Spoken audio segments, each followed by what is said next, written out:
Buddy, it's another beautiful morning here in Livingston, Montana. I felt a little bit more into this fly I'm tying. Comparadun is sort of like pasta. You tend to splash it all over you, so you must wear a bib for tying this. It's actually for background for the camera. But the flyweight of the morning is going to be a Comparadun. Not one of my favorites to tie, but definitely my favorite to fish. It's a little difficult to tie. The hook, the ingredients for a Comparadun. We're going to use, well, it's very good to use nice, well, deer hair, but it's not regular deer hair. It has to be coastal deer hair. Does anyone know where a coastal deer comes from? From the coast. The coast. It's from the coast. Do you know which coast? Is it East Coast deer hair or West Coast? I have one all different. That no one in the United States of America knows which coast. I happen to have West Coast and East Coast deer hair. And as you see, it can be any color deer. You can even get black deer. That's one of my secrets. So you have a black one in a glared situation. Today we're going to tie it with the more bleached coastal deer here. We also need, I like for the tail, one of two choices. You can use any of the various Zelons. So if you're Pete Cardinal, you use a gray Zelon. You can use a brown Zelon. For a sparkle dun, you can use a sparkly Zelon tail, this colors. So you can see I have all sorts of variety of Zelon. It probably doesn't make all that much difference. You can also use a wood duck tail, which I like sometimes for a Comparadun. In this case, we're going to do a classic. The thread is very important. It should be 8/0 thread. If you're going to tie a pale morning dun Comparadun, then we're going to use a pale morning dun color, yellow to match it. And probably the best size of all is a 16. So a 16 and 18 are probably your most versatile sizes for a Comparadun PMD, which is what we're going to tie. A pale morning dun Comparadun. So we're going to get this vise ready to go. Gary says I don't know how to use the vise, and he's 100% right.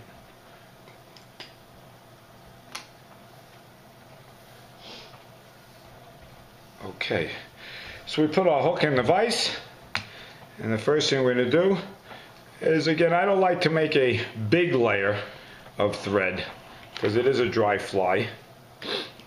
I forgot to mention you do need a stacker for a Comparadun.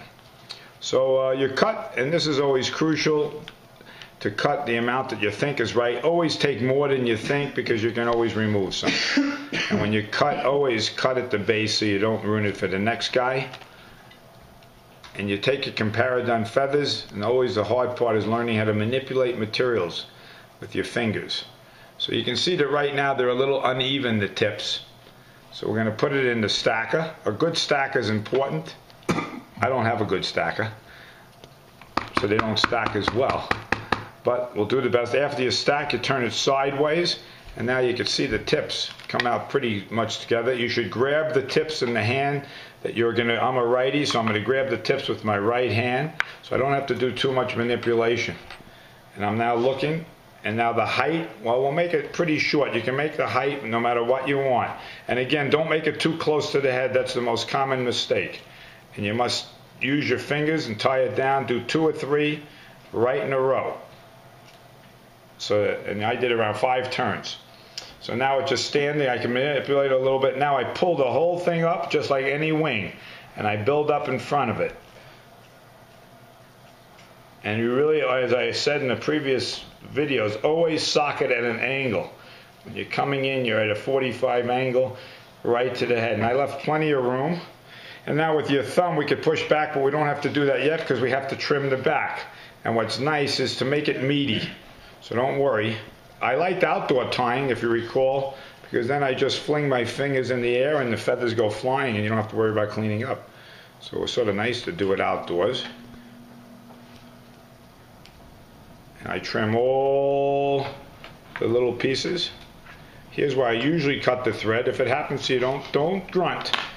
Don't get mad. Now, this is a key thing with the Comparadun, is to push your thumb just like this, because that flares it, and that's what coastal deer here can do.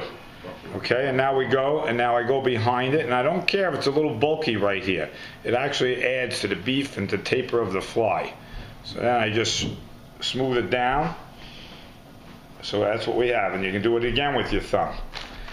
And now we take a little piece of the Z-line. Again, it doesn't really matter what color. We'll use a brown one for this one. How much, how thick, that again is personal preference. I don't like it too thick. Make it longer than you think, because we're gonna just trim it. So it really doesn't matter. Right now it's real long. That's the shuck. So I can make it any distance I want, and I trim it. So now we have one that I like. So you can see that alone would catch fish if you didn't put anything else because of the yellow thread. It would look like a pale morning dun right there. So that if everything falls apart, you have a nice fly already. So now we put in the pale morning dun, we put some pale, very lightly applied, a little lubrication on your fingers, and you just go around. And we're just going to build up. Again, having yellow thread is very helpful. Okay, so a little bit more.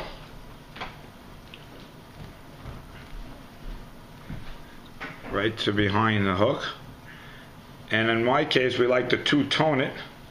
But in this case, we won't. You can two-tone it.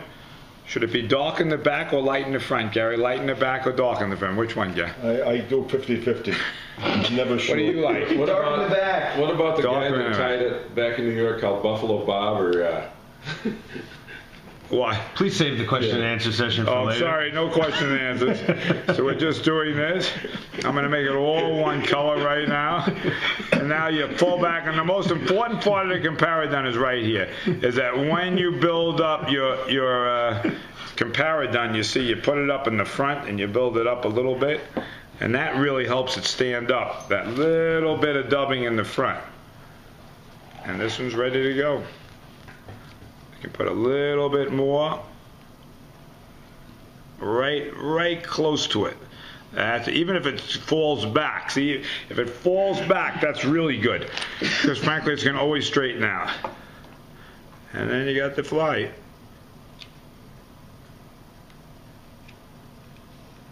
And there's your Comparadun. And that's a beauty, because that will float like a cork. You can spread it a little bit with your fingertips, and you got it looking. It looks pretty good. Not perfect, but good enough. I think a lot depends on this fly, on the material you use, actually. So the coastal deer here is very variable. Some get great, because this is not the greatest coastal deer here. But that's a pretty standard Comparadun. You can see it from behind. Floats nice. Very low profile. And so we'll go from that right to the next very important fly, the CDC, which will be our enough for this session.